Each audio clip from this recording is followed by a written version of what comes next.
बिस्मिल्लाहिर्रहमानिर्रहीम। स्टूडेंट्स और मेरे फ्रेंड्स, आप देख रहे हैं Razak Razak genius YouTube channel. तो आज हमने जो पहले लेक्चर में एक वेब पेज बनाया था, उसी के अंदर हम कुछ अजाफी फीचर्स को पढ़ेंगे। तो जैसे कि देख रहे हैं आप, मैं साथ जो नोट पैड में लिख रहा हूँ, today I add some features into my previous code और लेक्चर वन कोड।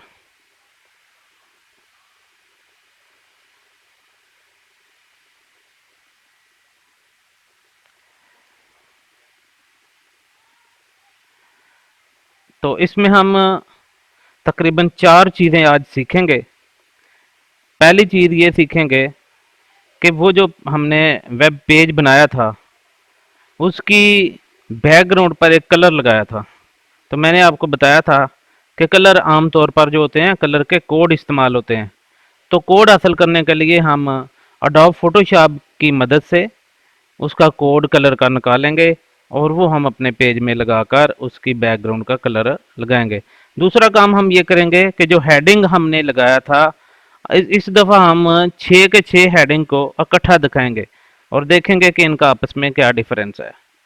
तो 6 टाइप्स ऑफ हेडिंग्स, ये दूसरा काम आज का जो होगा वो हम करेंगे। तीसरा काम होगा यूज़ ऑफ पैराग्राफ टैग, यानी कि अगर हमने कोई कंटेंट अपने पेज के अंदर डालना है तो उस कंटेंट को हम एक पैराग्राफ की शक्ल कैसे दे सकते हैं। इसके साथ जो चौथा इस्तेमाल है वो है प्री टैग का, PRE। ये भी पैराग्राफ की तरह टैग होता है, लेकिन इसका और पैराग्राफ का कुछ डिफरेंस है, वो हम आपको आज बताएंगे। तो इसके बाद ये आप देख रहे हैं, ये हमने काम किया था पहले लेक्चर में। तो इसको आप देख रहे हैं कि इसको हमने इस तरह करके, ये एक अडोब फोटोशॉप को हम ओपन करेंगे। इसमें हम एक न्यू जो है वो शीट ओपन कर लेंगे।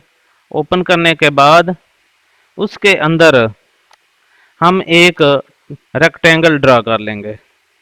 रेक्टेंगल जो ड्रा करते हैं तो उसका कलर जो हमने नीचे फोरग्राउंड में कलर हमारा होता है, बाय डिफ़ॉल्ट वही आ जाता है, यानी कि ब्लैक कलर। इसको हम तब्दील भी कर सकते हैं। तो तब्दील करने के लिए क्या करना होता है कि हम इस रेक्टेंगल को सिलेक्ट करेंगे और फिर इसको हम जो है वो दोबारा इस रेक्टेंगल का कलर जो है वो लगाएंगे। उसका तरीका ये होता है कि कंट्रोल बैक स्पेस प्रेस करें तो जो इधर बैकग्राउंड कलर दिया है वो लगेगा, और अगर हम control art art back space press करें तो ये फोरग्राउंड का कलर इसमें भर जाता है। तो जब ये कलर भर जाएगा तो इसके बाद हम इसी कलर पर दोबारा क्लिक करेंगे तो ये हमारे पास कलर पिकर आ जाएगा। इस कलर पिकर में आप देख सकते हैं कि ये नीचे कलर का कोड दिया हुआ है। तो ये पहला काम जो हमने किया, फॉर स्काई ब्लू कलर हमने लगाना है। हम यहाँ पर कोई भी कलर यहाँ लगा सकते हैं। तो हम ये एक साइड पर इस कलर को सिलेक्ट करेंगे और फिर यहाँ से जो हमें पता चले कि ये कलर स्काई ब्लू के करीब तरीन है वो सिलेक्ट करके, तो ये नीचे ये कोड दिया हुआ है, इसको कॉपी कर लेंगे। कॉपी करने के बाद हम इसको क्लोज कर देंगे और ये एडोब फोटोशॉप को भी मिनिमाइज कर देंगे और फिर हम अपने इस पेज में आकर उसी कोड को यहाँ पेस्ट कर देंगे। पेस्ट करने के बाद कंट्रोल S करेंगे, सेव करेंगे और सेव करने के बाद हम इस वेब पेज पर जाकर इसको रिफ्रेश करेंगे तो ये देखें बैकग्राउंड का कलर स्काई ब्लू आ गया। तो इस तरह करके हम स्काई ब्लू कलर को के कोड को कलर पिकर की मदद से एडोब फोटोशॉप से लगा सकते हैं। तो ये पहला काम हमारा जो है वो सॉल्व हो गया। इसमें आप देखें कि जी ये मैंने लिख दिया सॉल्व्ड, ये हमने काम कर लिया, कलर पिकर की मदद से कलर कोड निकाल के लगा दिया। दूसरा काम है 6 टाइप्स ऑफ हेडिंग्स। अब हम दोबारा उसी कोड पर जाएंगे। अब ये अस्सलाम वालेकुम के हेडिंग के नीचे हम एक और हेडिंग बनाएंगे। तो इसमें H1 का टैग लगाएंगे और H1 के टैग के दरमियान में हम लिख देंगे दिस इज अ हेडिंग। ये लिखने के बाद हम इसको कॉपी करेंगे टैग समेत, ये सारा कॉपी करेंगे और इसको नीचे हम 5 दफ़ा और पेस्ट करेंगे। तो 5 दफ़ा पेस्ट करने के बाद हम ये जो H1 है 1 है इसकी जगह पर हम तब्दील करते जाएंगे 2 3 4 5 6। तो इस तरह करके ये तमाम जो एच के टैग्स हैं उनके साथ नंबरिंग जो है वो हम लगा देंगे 6 5 4 3 2 1। इनके पहला टैग H1 का, दूसरा H2 का, तीसरा H3 का और चौथा H4 का, पांचवा H5 का और छठा H6 का। जब हम ये सारे तब्दील कर लेंगे तो उसके बाद हम कंट्रोल एस करेंगे। कंट्रोल एस करने के बाद फिर हम रिफ्रेश करेंगे अपने वेब पेज को। तो जब वेब पेज को हम ओपन करके दोबारा वेब पेज को ऊपर लाएंगे, ये इसको रिफ्रेश करेंगे तो ये आप देख सकते हैं दिस इज हेडिंग के साइज जो है वो कैसे डिक्रीज हो रहे हैं नीचे की तरफ। वो आखिरी जो है ना वो H6 का है और पहला H1 का, इसी तरह दरमियान में है। इसके अंदर हम सेंटर वाला टैग भी लगा लेते हैं, ये जितने भी हेडिंग है, ताकि ये हेडिंग जो है ना ये हमारे ज़रा पेज के सेंटर में आ जाए। तो ये लगा दिया, इसमें हम स्लैश लगाएंगे और इसके बाद इसको कंट्रोल एस दोबारा करके हम दोबारा रिफ्रेश करेंगे। तो देखें ये वाले हेडिंग दरमियान में इस तरह से हमारे आ गए हैं। इसके बाद अगला काम, ये भी काम हमारा सॉल्व हो गया। तो इससे आगे हम तीसरा काम करेंगे यूज ऑफ पैराग्राफ टैग। तो पैराग्राफ टैग के लिए मैं अपने बारे में ही जो है वो कुछ इन्फॉर्मेशन पैराग्राफ की शक्ल में उस कोड के अंदर लिखूंगा। तो जैसे कि आप देख रहे हैं कि ये सेंटर के बाद हम एक टैग बनाते हैं लेस देन की ब्रैकेट और आगे पी और right then bracket right angle bracket right वाली डालेंगे। फिर हम लेस देन वाली एंगल ब्रैकेट डाल के फिर स्लैश डाल के पी लिखेंगे और राइट एंगल वाली ब्रैकेट डालेंगे। तो इसमें दोनों एंगल ब्रैकेट के दरमियान में अब हम पैरा जो है वो लिखना शुरू करते हैं। तो जैसे कि आप देख रहे हैं मैं अपने बारे में लिख रहा हूँ, I am Mohammed Razak, I live in Gujarat city,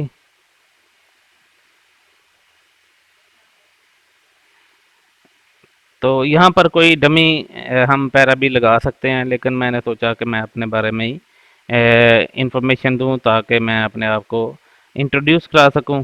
जो तो लोग मुझे या जो स्टूडेंट और फ्रेंड्स मुझे जानते हैं उनको तो उनके लिए तो ये कोई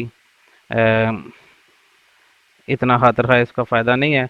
लेकिन जो नहीं जानते उनके लिए मेरा इंट्रोडक्शन भी इसी के साथ हो जाएगा। तो I am teacher at workers welfare higher secondary school boys Gujarat.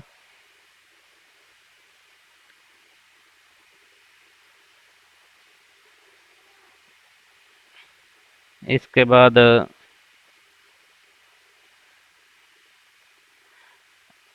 हाँ ये है कि मैं टीचर पहले था, अब सब्जेक्ट स्पेशलिस्ट हूँ, यानी कि हूँ तो टीचर ही एक, लेकिन स्केल इंक्रीज होने की वजह से अब सब्जेक्ट स्पेशलिस्ट हूँ कंप्यूटर साइंस का।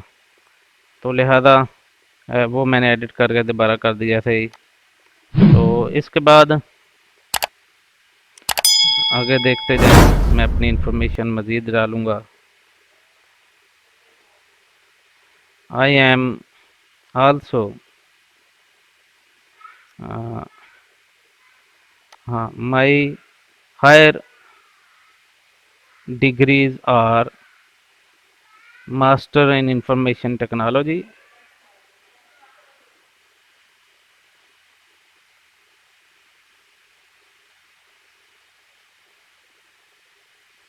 And master in science mathematics. तो शॉर्ट में हम मास्टर इन मैथमेटिक्स ही लिख लेते हैं। वैसे तो मास्टर इन साइंस और विद इन ब्रैकेट मैथमेटिक्स होता है, लेकिन मैं इधर मास्टर इन मैथमेटिक्स। तो मैथमेटिक्स में भी मास्टर डिग्री रखता हूँ और इसी तरह इंफॉर्मेशन टेक्नोलॉजी में भी मैं मास्टर डिग्री रखता हूँ। I am teaching in this school since 2005। 2005 से मैं इस वर्कर्स वेलफेयर स्कूल के अंदर पढ़ा रहा हूँ। तो ये मैं टाइप कर दूँ सिंस 2005। तो ये देखें जी, ये अपने बारे में मैंने कुछ लिखा है और ये पैराग्राफ की शक्ल में है, पैराग्राफ वाला टैग के दरमियान में लिखा है। अब मैं इसको कंट्रोल एस करके रिफ्रेश करूंगा तो ये आप देख सकते हैं कि ये एक पैराग्राफ की फॉर्म में 2 लाइन में आ गया। अब पैराग्राफ के टैग की ये खसूसियत है कि इसमें जो आप पैराग्राफ लिखेंगे वो पेज, जितना पेज वेब पेज हमें नज़र आ रहा होगा उसके अंदर एक लाइन मुकम्मल होने के बाद बाकी जितना टेक्स्ट होता है वो दूसरी लाइन में ऑटोमेटिक शिफ्ट हो जाता है। अगर हम इसी तरह वेब पेज को थोड़ा सा उसकी विड्थ कम करें तो यही लाइनें और भी इंक्रीज होती जाती हैं। तो इसी चीज़ को मैं कॉपी करके ये देखें जी, ये तीसरा काम भी सॉल्व हो गया। तो इसके बाद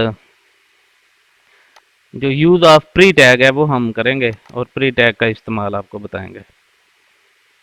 तो अब दोबारा हम अपने कोड की तरफ जाते हैं और जो मैंने अपने बारे में इंफॉर्मेशन है एक पैराग्राफ की शक्ल में लिखी है, अब मैं उसको कॉपी करूंगा सारे को और दोबारा पेस्ट करूंगा। और ये पैराग्राफ का जो टैग है इसको अब मैं प्री लिख दूंगा, पी की जगह प्री लिख दूंगा। तो जैसे कि आप देख रहे हैं ये पी की जगह मैंने प्री कर दिया, इसी तरह एंड पर पी की जगह प्री कर दिया। तो अब इसको दोबारा मैं सेव करूंगा, कंट्रोल एस करूंगा और फिर अपने इसी तरह ये देखें वेब पेज के ऊपर जाकर मैंने देखा तो ये दूसरा जो पैरा है वो सीधी लाइन में है और नीचे इसके स्क्रॉल बार आया हुआ है, इसके हम आगे पीछे करके ये एक ही लाइन में सारा डाटा आएगा। यानी कि प्री टैग के अंदर जो भी हम लिखेंगे, जिस तरह का लिखेंगे वो एक ही लाइन में सारा कुछ आ जाएगा। और अगर हमने खुद अपनी मर्जी से चंद या एक सेंटेंस के बाद आगे वाला लिखा हुआ दूसरी लाइन में शिफ्ट किया होगा तो वो उसी तरह ही इसमें वेब पेज में दोबारा शो होगा। जैसे कि मैं देखें आपके सामने इसको करने लगा हूँ, ये गुजरात सिटी के बाद वाला लिखा हुआ फिक्रा मैंने एंटर कर दिया, नीचे कर दिया शिफ्ट और इसके बाद मज़ीद ये देखें 2 फिक्रे हैं वो मैंने इसी तरह नीचे कर दिए हैं। तो अब मैं इसको रिफ्रेश करके देखूंगा तो ये देखें जितने मैंने उधर से लाइनें जो हैं वो एंटर की हैं, नीचे की हैं, वो यहाँ पर उसी तरह ज़्यादा लाइनों में नज़र आ रही हैं। तो इस तरह आप देख सकते हैं कि ये जो 4 काम थे ये चारों के चारों अब मैंने जो है वो सॉल्व करके आपको बता दिए हैं कि कैसे हम कलर चेंज करते हैं, कैसे हम जो है कलर का कोड चेंज करते हैं, इसी तरह 6 टाइप ऑफ हेडिंग कैसे लगाते हैं, यूज़ ऑफ पैराग्राफ कैसे करते हैं और यूज़ ऑफ प्री टैग कैसे करते हैं। तो पैराग्राफ और प्री टैग में ये फ़र्क है कि पैराग्राफ जो होता है ये डाटे को पैराग्राफ की शक्ल में देता है और अगर हम वेब पेज को विड्थ को कम करते हैं तो ये लाइनें ऑटोमेटिक जो होती हैं वो रैप हो जाती हैं, लाइन में ज़्यादा बन जाती हैं। लेकिन प्री टैग में जो डाटा होता है वो एक ही लाइन में आ